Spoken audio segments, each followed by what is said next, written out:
West Bengal Mikhalda Mamta Banerjee bu Maithiba Pikiba Suvendu Adhikari bu West Bengal gi ahanba BJP Chief Minister oina wasak lokre.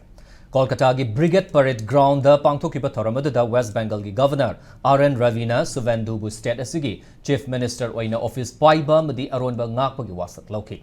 Thoramadu da Prime Minister Narendra Modi, Home Minister Amit Shah, BJP President Nitin Navin, Union Minister Singh Amadi, Manipur gi Chief Minister Yumnam Khemchan Yauna, Laiba sigi Indian na Luchingba State ki Chief Minister Kyasu Surkyaki.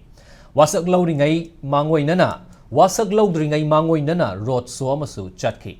Panbayabadi Home Minister Amit Shah Yauna ngarang Kolkata da Legislature Party gi oiba mifam pangthoklaba matungda Suvendu Adhikari bu State BJP Legislature Party gi luchingba oina khankibani. Loinana West Bengal gi Governor R.N. Raviga unaduna State asida ahanba oina BJP na luchingba laingak ama semnamagidama claim tawkibani.